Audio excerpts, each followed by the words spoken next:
जैसे जैसे एक एक करके लोकसभा चुनाव के मतदान के चरण गुजर रहे हैं, वैसे वैसे बड़ी बड़ी राजनीतिक पार्टियों के नेताओं के दिलों की धड़कनें भी तेज होती जा रही हैं और सियासी महासमर में सत्ता पक्ष और विपक्ष के नेता एक दूसरे को जुबानी तीरों से छलनी करने का कोई मौका नहीं चूक रहे। वहीं इन दिनों एआईएमआईएम का गढ़ मानी जाने वाली हैदराबाद सीट से ओवैसी को टक्कर देने के लिए बीजेपी द्वारा मैदान में उतारी गई उम्मीदवार माधवी लता भी आए दिन ओवैसी को लेकर दिए गए तीखे बयानों के चलते सुर्खियों में छाई रहती हैं। हालांकि इस बार उन्होंने कांग्रेस सांसद राहुल गांधी पर जमकर निशाना साधा और उनको इटली वासी तक कह डाला। आइए सुनते हैं माधवी लता ने राहुल गांधी के बारे में क्या कुछ कहा।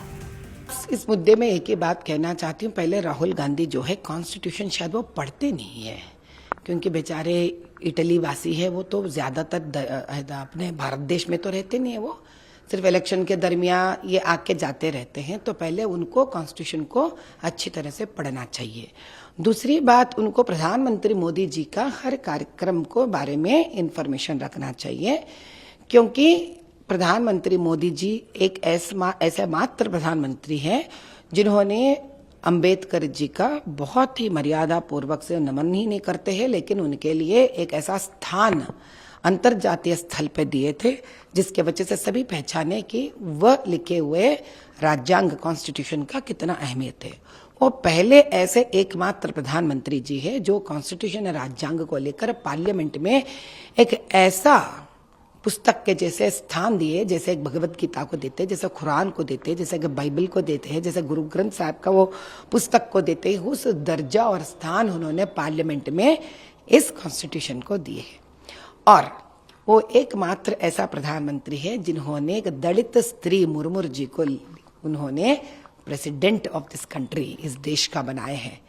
और आगे अगर हम सोचा जाए तो उन्होंने एकमात्र ऐसा प्रधानमंत्री है नरेंद्र मोदी जी जिन्होंने कहा है इस देश 4 लोगों के उन्नति से आगे बढ़ेगा। एक दलित यानी पीड़ित लोग, जिसमें आपको एससी एसटी ओबीसी सभी आ जाएंगे, पीड़ित वर्ग। और दूसरे उन्होंने कहा महिलाएं, तीसरे उन्होंने कहा युवा, और चौथा किसान। जो प्रधानमंत्री के पास इतना सीधा साधा क्लैरिटी है और जो हर पल रिजर्वेशंस की तरफ काम करते आए हैं और उसका फल भी दिखाया उन्होंने, किस प्रकार से प्रगति हुआ है। जिस प्रकार से वो कर्नाटका में जाते हैं तो दलित स्त्री, शायद आपने भी देखा होगा कि वो रोज झाड़ू मारने के बाद ही अपना फल बेचती है। प्रधानमंत्री दिल्ली से कर्नाटका जाते हैं उस दलित स्त्री को नमन करने के लिए। ये जो लोग हैं ये कुछ कर नहीं पाए, इनको करने का कोई इरादा नहीं है अच्छा काम। बस ये लोग वीडियोस को एडिट कर लेते हैं और एडिटेड वीडियो के बलबूते पे सब प्रकार के बकवास बातें करते हैं। इनको तो बातें करता नहीं है विकास का, इनको काम करना नहीं आता विकास का, बस सिर्फ आता है बात करना बकवास। अब इनके बारे में बात करना शायद मेरा भी टाइम वेस्ट हो जाएगा। गौरतलब है कि इन दिनों देश में संविधान को लेकर बहस छिड़ी हुई है। एक तरफ जहां विपक्ष बीजेपी पर लगातार आरक्षण खत्म करने और संविधान बदलने का आरोप लगाता रहा है, तो वहीं बीजेपी इन तमाम आरोपों को सिरे से खारिज करते हुए कांग्रेस समेत तमाम विपक्षी गठबंधन पर लोकतंत्र को खत्म करने की कोशिश करने और संविधान की अवहेलना करने का इतिहास बनाने का आरोप लगा रही है।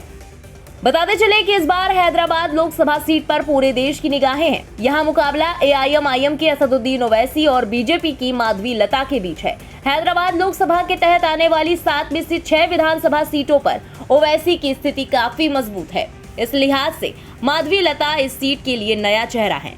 ओवैसी घर घर जाकर वोटर्स को अपने काम और प्रतिबद्धता के बारे में बताने की कोशिश कर रहे हैं, तो वहीं माधवी लता भी जोर शोर से चुनावी प्रचार में जुटी हुई है। ब्यूरो रिपोर्ट, इंडिया पब्लिक खबर। इसी के साथ इस खबर में अभी के लिए बस इतना ही। देश और दुनिया की तमाम बड़ी खबरों के अलावा लोकसभा चुनाव से जुड़ी सभी लेटेस्ट अपडेट्स के लिए बने रहे इंडिया पब्लिक खबर के साथ। हमारे यूट्यूब चैनल को सब्सक्राइब करें और बेल आइकन दबाएं ताकि चैनल से जुड़ी सारी लेटेस्ट अपडेट्स आप तक वक्त से पहुंच पाएं।